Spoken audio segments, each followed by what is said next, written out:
Hey yo, welcome back to the channel. Want to show you something. See this. So we're in the kitchen, let's get in the garage and look at that. Ta-da! We have our tank back and it is immaculate. I'm that way where I'm scared to do it on the bike in case I scratch it or dink it or do something. It is absolutely immaculate. Anyway, that's not what this video is about. You will see from the last vid I had issues with the clutch where it was making a squeaky, squelchy noise and I didn't know if it was alright or not. Plus the fluid that came out was a really cloudy grey colour, so I'm pretty sure that there was an issue somewhere on the slave cylinder. I'm pretty sure the master's alright, I'm pretty sure this part's okay. As you'll see, I've now emptied all of this out again. It was getting to me. I knew that it just wasn't right. So here's what I've done. So I've been in about it and I've taken off the slave cylinder. There is a set of seals that go in here, which this is what we're going to work on tonight, is replacing them. I've got a little kit for that, and that's what does the whole squidgy squelchy noise, so I'm hoping that'll come to an end as soon as I get that replaced. I didn't bother taking this hose off because I thought it was kind of pointless. It could just hang there quite nicely, and while I was at it, you would have seen in the last video just how bad this this cover was. So I've sprayed that with some nice matte black. I've rubbed it all down, sprayed it with some nice matte black. I don't know if you can get a good picture or not from there, I don't know if you can see it well enough, but and I'll put a few coats of lacquer on it. This is just short term. I just can't do every single thing on this bike just now that I want to do. One, with time scales, and two, with budget, so I have to kind of look at really the more mechanical side rather than the cosmetic side. Says me, who's just spent an absolute fortune on getting all the fairings resprayed, but hey ho. So all I've done is I've covered this in just a matte black just now. It will come off probably next year. I'm going to get it powder coated along with this and along with the water pump that sits in here as well. So I gave them just a wee spray just to keep them going. There's also a cover for the cog that goes in there, which is here, and this is what the slave cylinder connects to. It connects onto this section, and the speedo connects onto this little hole here. So effectively that'll all go back in. I've sprayed this matte black as well because it was all kind of scraped and scratched and it looked a bit crap. So I sprayed all that for that to get back in. But initially what we want to do is just get this bit rebuilt, and that's the plan for tonight. Don't know how easy it is, don't know how hard it is. I should have read the manual before I even started this video, but I didn't. It doesn't look hard, so I'm thinking I'm just going to attempt it, and you'll be with me when I do it. So here we go. It's a VFR750 RC36/1 model 90 to 93, and effectively we're gonna replace the seals and the clutch slave cylinder, which is this chappy here, the one that came out. So without further ado, enjoy the intro and I'll see you in a wee minute.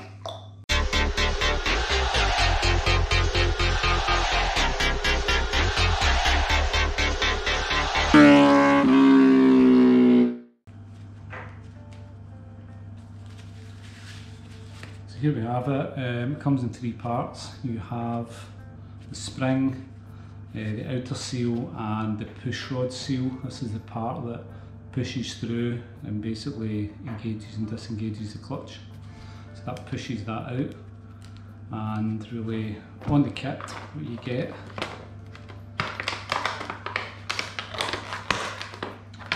is you get obviously the big seal, a new spring, a little seal and a new nipple for the top, the bleeding nipple, so we get one of them as well. So let's have a look and see just how easy this is. I think this will probably just pull off, which it does. Yeah, and it's just going to need a good clean, I think. So there's the old one over there, and how easy is it to get this seal out? I think that just comes off. Okay, outer seal, big outer seal, yep.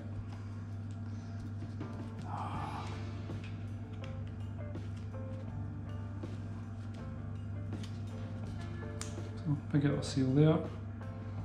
I'll set it that way, that's the way it came off, and we'll give it a clean once I get the little one out, and I'm assuming the little one comes out in a similar way.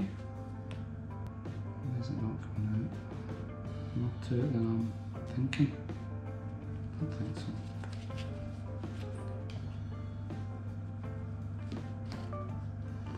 That way you just want to watch what you're doing.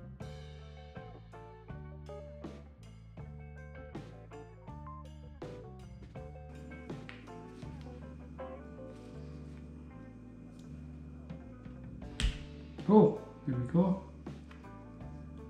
Gotcha. So it looks like it sits on.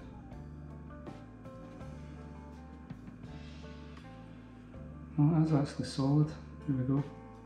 So it's a solid ring. Just pulls out. And your push rod will sit into that recess. Let's get it cleaned up.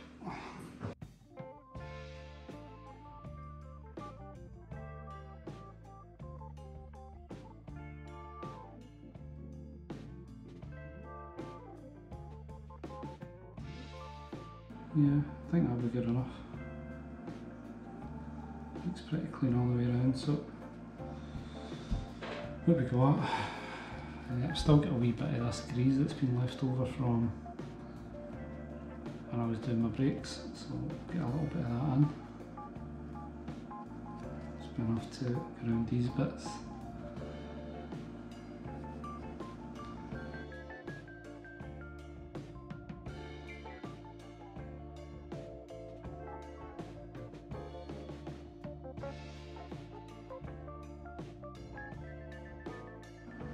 So I'll start off, I'll put the little seal in first. I think this is a harder one.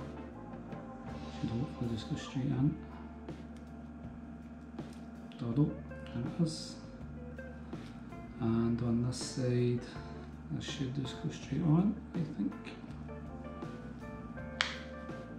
There we go. Easy peasy, and then we finish up with the new spring.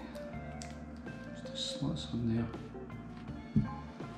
It's funny because you read the manual and the manual says make sure, check the way the string comes off when I initially looked at it, and ensure that it goes back on the way it came off. It can exactly go the wrong way. Right, so anyway, that's us.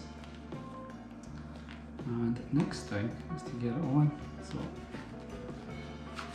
I'll see you in a minute.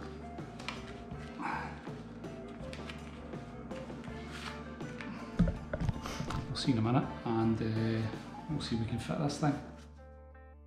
So basically now we've got the cover on, what we have to do is get this chappy in. So we have a little bit of brake fluid, just roll it around the inside there, all nice and clean, looking good. Then we have our seal and our spring, and we turn it in this way.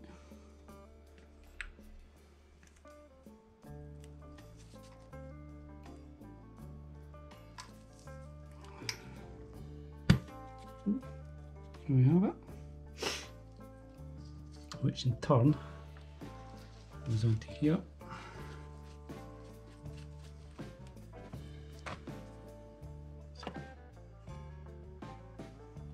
So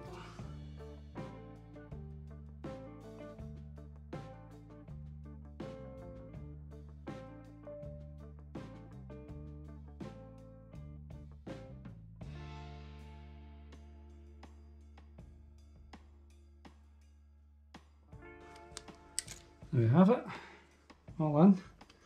Then we've got our speedo, which slots on up through here and through here.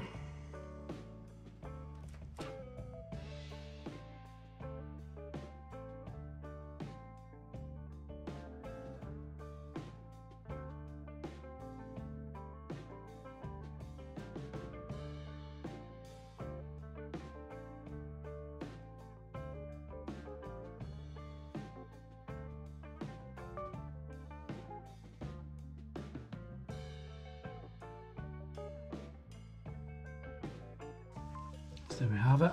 What a difference that's made. Just having it on there.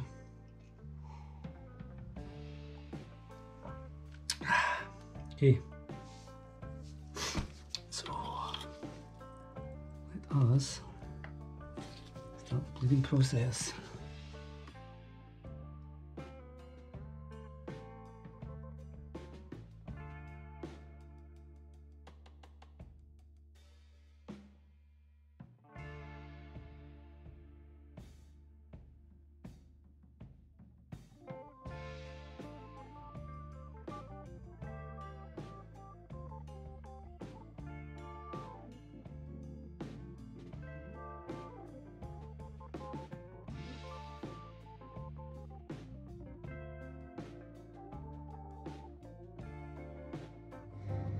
Okay, battery died just as I was finishing up there, but well, I've been off camera and you've been away.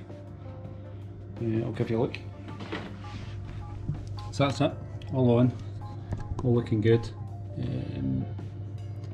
I'll put everything back on as it should be, so hopefully everything will be hunky dory. This is all nice and clean. Hopefully you can see it a bit better now, but yeah, so much better than it was. I've also put on a set of Oxford hot grips that I had kicking about, so what a difference that's made to it. I've still got a wee issue here where the return's pretty slow, so I'm going to strip this sleeve off and check all the cables are alright, maybe just keep them clean, and hopefully that will return a lot quicker than it's doing. I've still got to rig these up, but at least they're on. Clutch, I feel that's absolutely solid, so what a difference that's made. It really has. I should really have rebuilt the master as well, but as I'd said earlier in the video, I've got to just limit what I can do at this time and just work my way through it. The plan's to have this bike for a while anyway. I've spent too much money on it. So yeah, the tank is sitting, it's not rigged up yet either.